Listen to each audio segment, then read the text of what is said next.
Like Yeah. actually spend 10 minutes sitting at Yeah. the bedside with a patient and listening to their stories. It Hmm. will it will change your life, but it will Hmm. also help you feel so gratified by what you're doing and what you're Hmm. giving in medicine.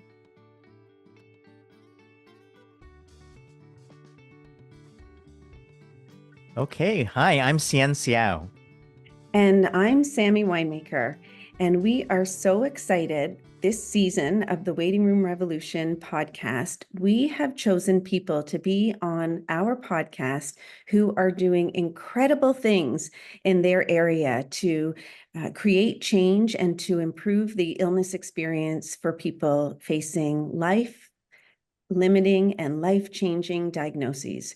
So welcome to a whole host of interesting people this season, and I will turn it over to you, Cian, to introduce our amazing person today. So today we have Karen Wyatt. She is a retired hospice medical director from the US. She's an author of 2 books and also a podcast host and creator of the End of Life University, which is a great name. Karen, welcome to the podcast. Thank you so much. I'm so excited to talk with you both again. Mhm. Yeah. We were on your podcast recently. That's how we met. But maybe first, let's start with your clinical practice because you're an MD, a doctor like Sammy, and we'd love to hear a little bit about what life was like in the US. I think you were practicing in Utah and Colorado, you said, and how that intersected with death and dying. Well, I started out in family medicine, which is general practice, as I'm sure you know. Mhm. That was my training because I loved the idea of caring for people through the entire spectrum of life and also caring for the whole family. That made sense to me. And I loved family medicine and did that for a few years when a tragedy struck my family. My father died by suicide, suddenly, unexpectedly, of course. And it really devastated me in so many ways. But for one thing, as a doctor, it really made me question myself because I started thinking, if I can't help my own father, will I ever help a patient? Mhm. And I really suffered with so much terrible grief for a few years there. And in my personal life and my professional life, trying to figure things out, like, Mhm. am I even a good doctor? I don't know. Mhm. I questioned that. So somehow I got the inspiration that I need help. I need help with my grief. I need help understanding death and dying.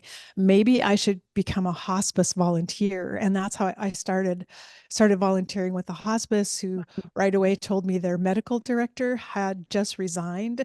And they Mhm. asked me to become the medical director, though I knew absolutely nothing about hospice. So I got thrown into it, but I got trained by all the nurses. And right away I realized this is actually the kind of medicine that I always wanted to practice. I just Mhm. loved the team approach and the whole person approach of Mhm. hospice care. And it was also a place I could be there with my grief. And I found Mhm. like-minded people who understood that. And so it was a very healing environment to be in. And it really changed my whole life. And I ended up leaving family medicine and finding a Mhm. full-time job in hospice care. And so Mhm. that it just my whole course changed, but much for the better, because I Mhm. learned so many things from my hospice patients that helped me figure out my own life and how Mhm. to live with this grief and broken heart that I now had. Mhm. Yeah, it reminds me of what my mom always says is, beside the pain lies the growth, right? She didn't come up with that, of course. We all know that. But yeah, and your reflections on how healing it was for you, how good it felt to practice in that philosophy of care, hospice and palliative care. And don't you wish, Karen, that we could just, sell some of that to all healthcare providers and Oh, convince them that this will make you feel better as a healthcare provider? Forget about the patients doing better. Healthcare abs- providers feel better. absolutely. Like Yeah, actually spend 10 minutes sitting at yeah. the bedside with a patient and listening to their stories. It Hmm. will it will change your life, but it will Hmm. also help you feel so gratified by what you're doing and what you're Hmm. giving in medicine. Yeah. Wait, see, and I'm going to answer Karen's question about whether or not she's a good doctor. The answer is yes, by the way. You God. are, and you always were. And the fact that you even asked that of yourself means that you are deeply reflective and growing person in every way. And so the answer to your question, I hope you realize, is yes, was yes, and will continue to be yes. Wow.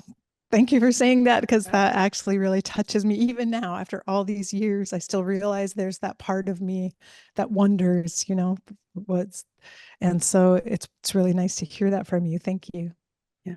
We get this question a lot about hospice care in the US and how that may or may not be different. But I mean, I guess I'm curious, it's hard to compare if you haven't, lived in Canada or in other countries. But I mean, what is the care? I know, the care in a hospice is beautiful, but do you ever struggle with some of the challenges you saw, maybe with people coming too late or the public still being afraid of wanting to enter into the hospice benefit? Absolutely. And that actually was one of the drivers for wanting to start writing books about it and even wanting to speak and talk about death and dying more because over and over again I was seeing patients coming to hospice very, very late in the course of their illness. I mean, sometimes with only a week of time to be on hospice. And most of them were struggling with feeling betrayed. They were betrayed by the medical system, by all the hopes they had had that they would be cured. And suddenly now they're finding themselves admitted to a hospice, and no one had ever mentioned that as a possibility before. And I just realized we're doing crisis management always over and over with patients at the very end of life, trying to help them find peace and meaning and reconnect with family. And we have only 1 week to do it because no one ever talked to them about any of these issues before.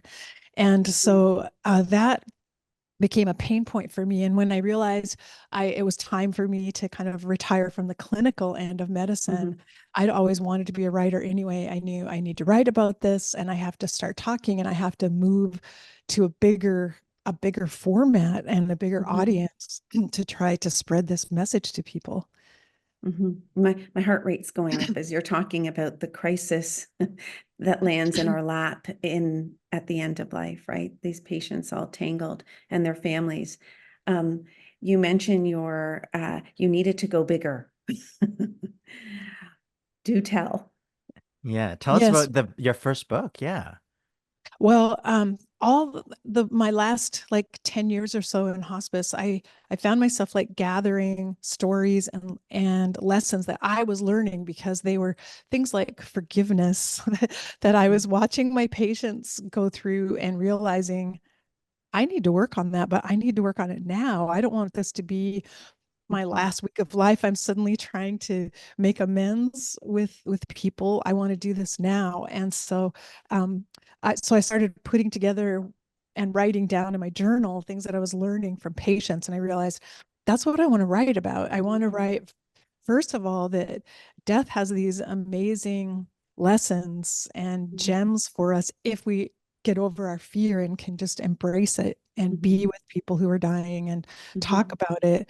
But then also my thought was these lessons that I'm working on, like love and forgiveness, we could all be working on them much earlier in life.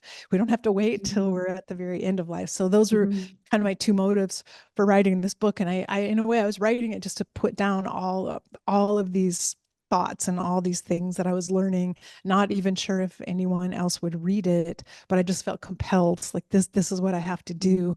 And I needed to retire actually to be able to write it. It was challenging. Was it cathartic for you? Oh, very much so, because I found myself reviewing all my old journals, going back to my father's death and understanding like what motivated me to get into hospice, and even really finally in retrospect being able to look at how I had healed during that time and how my whole my whole awareness of life, in a way, life and death, had completely changed, and how much peace I had found even in my father's death and in all of the grief and pain that we went through. It's so powerful. Yeah. Yeah. If I'm reading it right, that first book was called Seven Lessons for Living from the Dying, right? Yes, yes. And And you went on and did another book, which was called Journey from Ego to Soul. So Yeah. there was more to tell, it sounds like. Yes, because after that book came out, of course, I went on with these 7 lessons, always trying to learn them, and I suddenly realized, oh, like just understanding in my mind what the lessons are is not the same as trying to put them in practice in my life every day. And so I started focusing on that, like how have I actually applied this to my life and Mhm. allowed it to kind of change how I live my life. So that became the next book, the sequel really. But that book took Mhm. another 10 years or so to write. I'm very, very slow because my friend said to me, you can't write about any of these lessons until you've lived them. And so I thought, oh, well, Mhm. that's why it takes 10 years. Mhm. Yeah, it has to be authentic, right? And Mhm. you have to have cred. And so that's why your books are probably so meaningful to whoever reads them, right? I think readers can see through, whether or not this is authentic or not. And you definitely give that. If my kids were here, they would say, Karen's giving authenticity. That's the cool way of saying you're authentic, but How did you, what was the reaction like? And how did you build a community of people who, wanted to, how did you find the community of people who wanted to talk about this? I struggled at first to find a publisher because all along the way, this was all new, completely new territory for me. And I found publishers very reluctant, and they kept saying, no one will read a book that talks about death, and you can't even have dying on the cover. If that's you can't do that, no one will read it. And but I kept trying, and I found a publisher who was willing, a small publisher willing to work with me finally. But as soon as the book came out, then I also realized, well, how do I get this in people's hands? How do I get Mm, people to want to read it? And started doing research. And that's when I learned, well, you have to have an email list, you have to build a community and build a platform. And I took a little class on how to do that. And one of the things they recommended is doing a telesummit, which is kind of an old thing from mm, the past, but a speaker series online. And so I ended up inviting 17 speakers, and I interviewed each one of them over 1 week's time, which was, now I don't even know how I did that. How did I do that? It's overwhelming now to think of doing all those interviews with people. And I somehow posted it online. I started a little website. I named it End of Life University, started a website, and 500 people registered for it, which completely shocked me. But I realized the internet lets you reach people yeah. everywhere. And it didn't seem like very many people were interested in death and dying, but there were 500 people at that time that wanted to hear my telesummit. So that was like, that's how it all began, with those 500 people. But also I discovered that I loved talking to people. I loved interviewing people who were doing different kinds of work. I interviewed someone who ran a death cafe, which I'd never heard of before, and someone who did home funerals. I never even knew that was possible. Mhm. I had learned so many things from interesting people, and I decided I have to keep doing this. I love it. So I switched into more of a podcast format of doing weekly interviews, still not having a clue what I was doing. I didn't know anything back then, and didn't have a decent microphone or anything, didn't know how to edit anything or produce anything, but I just had the passion for it. Mm, So it all got off. It was kind of a rocky start, but gradually my audience grew and grew, and I signed up for a mailing list, and I began to create this community. And that it was a platform where I could promote my book as well. But I ended up promoting lots of other people's books too, mm, and it turned into, I think how I view it now is kind of a hub for people who are doing this work. mhm, And I love getting to hear about their work and interviewing them, but also sharing their work through the mm, podcast, because the people I interview end up meeting each other and mhm, connecting and mhm. collaborating together. And so it's really fun to play this role as a connector in that way. I'm having a Donald Trump moment, but how how big is your community now? Well, I'm not very good at, at tabulating numbers where Well, they then aren't it's not a already Donald Trump moment then. where they aren't already like so already analyzed for me, and what I'm only aware of like the anyway, it's because of the way I posted my podcast. The host I Mhm. have does not do analytics for me, Mhm. but I know there are about 5,000 people Mm. on Wow. the mailing list for it, but also Wow. on YouTube, which I started a couple of years ago posting Mhm. videos on YouTube. I just passed 10,000 subscribers on YouTube. Wow. So, Wow. That's there are incredible. From um 500. yeah, Yeah. starting with 500. That's That's amazing. incredible. Kudos to you. Did you And ever know you were going to be an influencer? No, I had no idea. I honestly thought I would just sit home quietly in my little office and write books, and somehow the world would find the books and read them, and I would just be drinking my tea and writing, a quiet little life. And I had no idea any of this would happen, but now I embrace it, and I see for whatever reason, I'm in this position, and Yeah. I need to be a steward in a way of the Mm-hmm. platform itself and of the people Hmm. who want to listen and who want to Yeah. talk to me for as long as I'm able to do this. Though now Mm-hmm. there's so many more podcasts, so Yeah. many, so many, which I'm really happy about and grateful for, hmm because I realize there's so many different types of people like to listen to Mm. different things and listen in different ways. And some people do like video on YouTube, which Mm-hmm. surprises me to sit and watch a video of people talking for 1 hour. Seems surprising, but some people like that. Yeah. I, Mm. I have to ask, like, as you've seen your community grow, I mean, what do you think attracts this group and a growing group of people what do they want to talk about? Like, what do you think is, because when we go out into the world, people want to avoid us, really avoid, we're not there yet, and that's not for me yet. But yet it seems like there's a hunger and a thirst. Like, I mean, what is it that you think you're offering or the discussion that is so needed? I think in the very beginning, because I interviewed a lot of people who were working in the death and dying field, so a lot of people in hospice, um, death doulas, people in the funeral industry, that I realized like, oh, I'm preaching to the choir because I was attracting Mm-hmm. the choir. I was attracting people doing Mm-hmm. the work, but I realized, oh, they're looking for a place to feel validated, and they want to hear how other people are doing it and hear Mm-hmm. stories of other people who do similar work. So at first I thought, oh, I wanted this to reach out to the general public, but I'm only reaching the people who do the work. But that was Mm-hmm. the beginning. And I realized that was a really important connection to make, because Mm-hmm. the workers in the death field were kind of feeling lonely sometimes, and feeling the same thing of nobody wants to hear about what I do Mm-hmm. or talk to me about it in my life. Mm-hmm. And so in the beginning, I think Mm-hmm. that's where I initially drew an audience, but gradually those people started recommending the podcast to people who may have needed it for other reasons, and saying, you should listen to this because there's lots of information and you would learn some things that you might need to know in your journey. So I started finally getting more and more lay people who are coming out of curiosity and need, Mm-hmm. to just need to learn more about death and dying.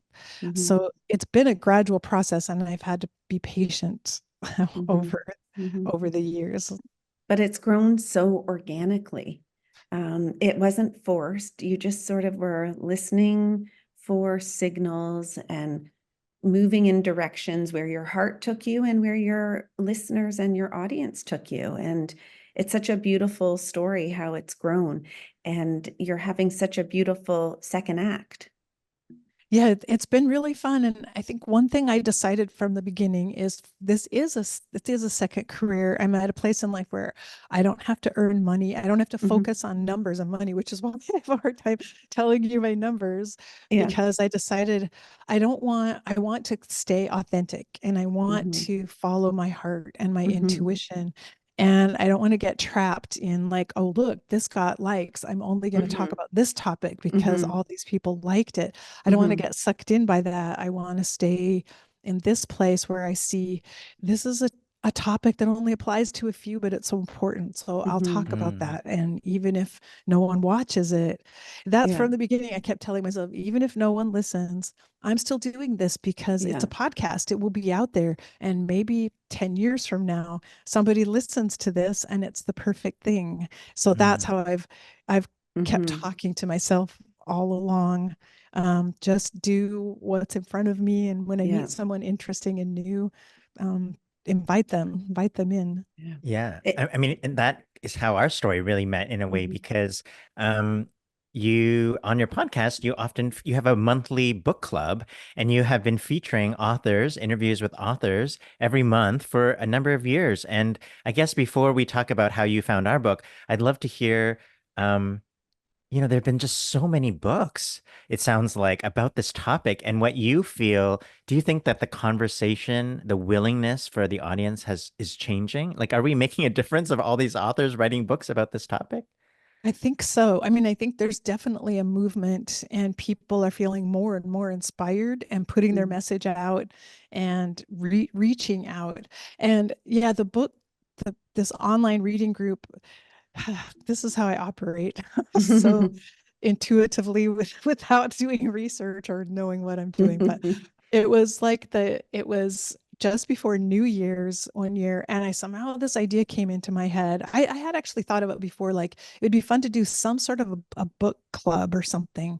And I thought, okay, I'm just gonna dive in. What if I posted on Facebook that I'm gonna do a 1 year reading group? I'm going to call it a year of reading dangerously. And we're going to read dangerous books about death and dying. And I'll just see if anyone joins the group. And I thought my goal would be to get 20 people to sign up for this. And if I get six, I'll still do it, 5 or 6, Mhm. but I'd love to have 20 people sign up. And I posted it before I went to bed. In the morning when I woke up, I can't remember the exact number, if it was 250 or 300 people had registered for it already. I thought, what, what, how could this be? This happened overnight. So again, it was just kind of following what my Mhm. intuition said and finding out, oh, this is actually something people are looking for. So Mm. each year I thought, I'm only doing this one more year, but then end of the year rolls around and I've discovered 10 more books that I really want to read and I want to tell people to read them. So I think, well, okay, I'll do it another year. But so I keep going, but I'm always on the lookout for interesting books. And I think your book, I can't remember. So the other thing I do every month, I curate the end of life news, I call it, for my Mhm. audience. I go through and read articles about what's happening in the end of life world.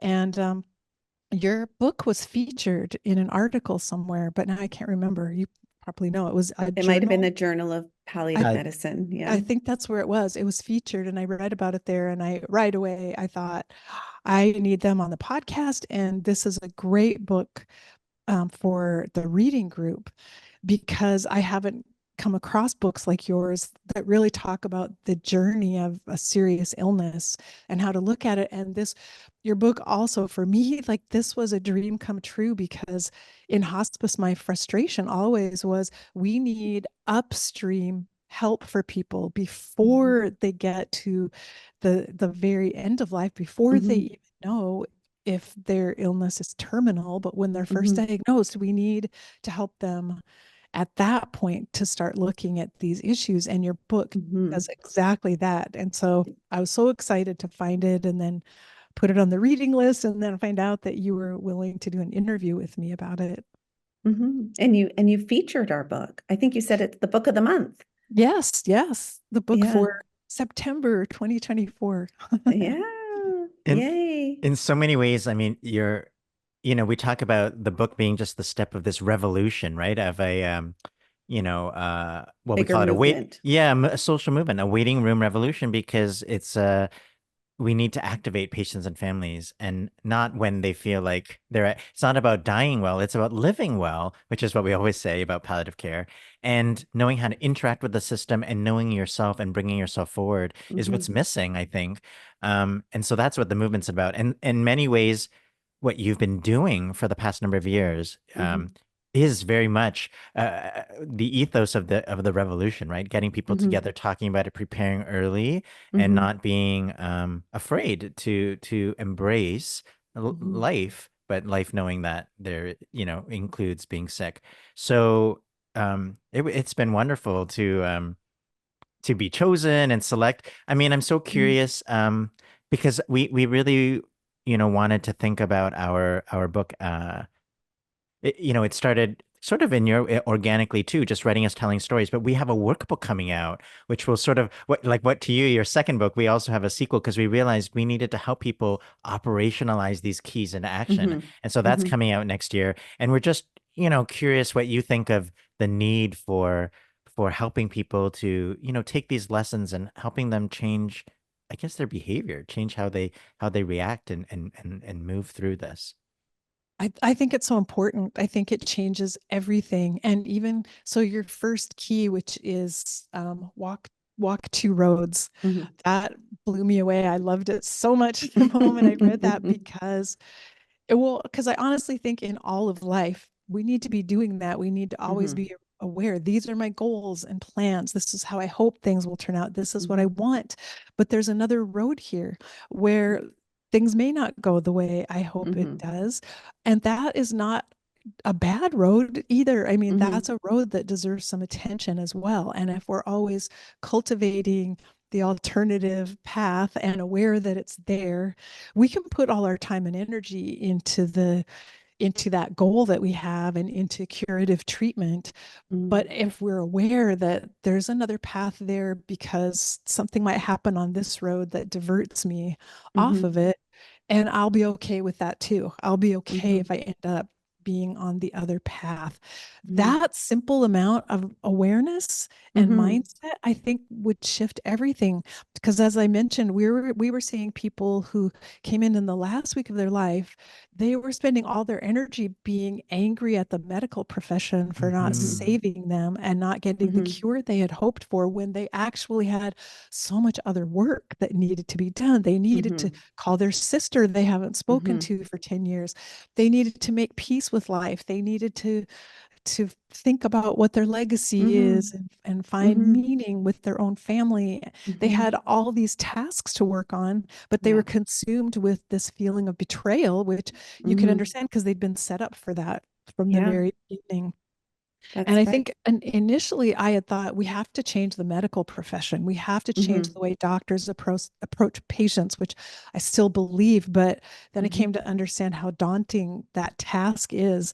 And we can't change any one part of this system without trying to change all of it at once. Mm-hmm. And it's Mm-hmm. why we really need these tools to help patients change their mindset because in some ways they're going to help us change the doctors that work with them. It's going to go hand in hand. Yes. Need Mm-hmm.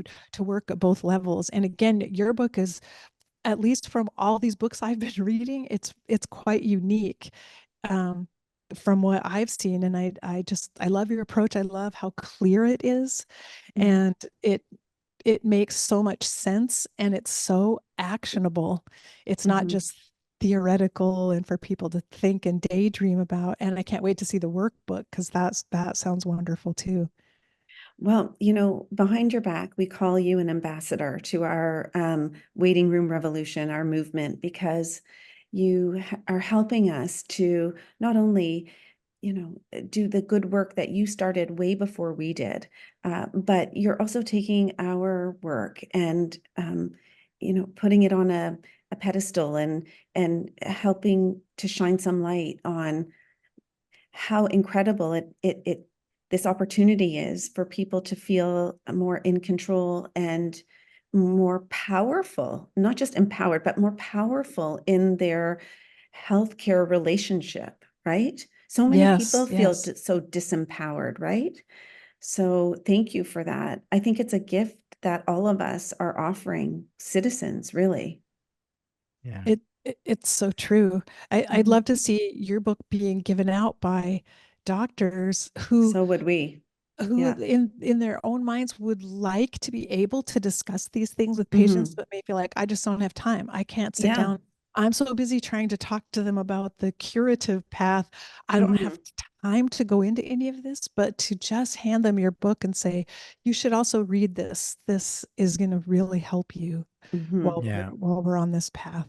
Yeah. Mhm. I mean, I Mhm. think what I'm taking away is remembering a lesson that I learned many, many years ago, but the only thing you can change is yourself.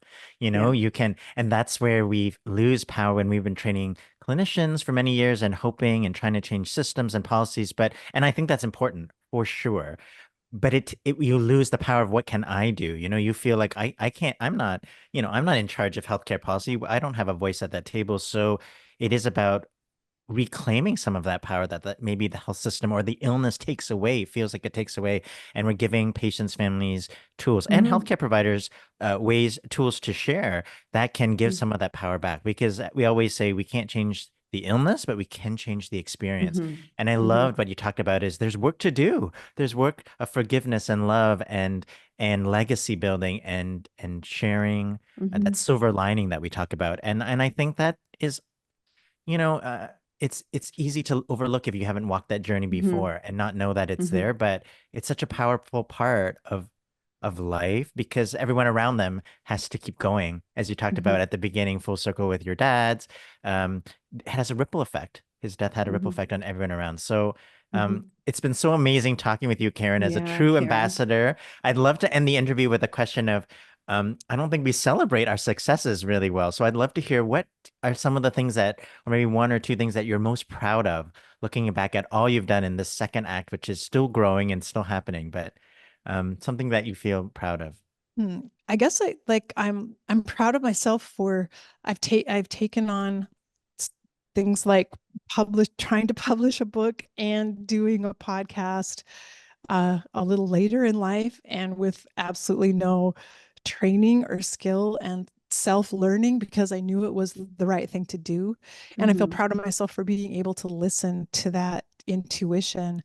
And Mhm. then I also the feedback that I get from people when I get messages from people who say, this changed everything for me, Mhm. that that's so powerful and that lets me know, even if that's only a handful of people, but to Mhm. know that it did make a difference.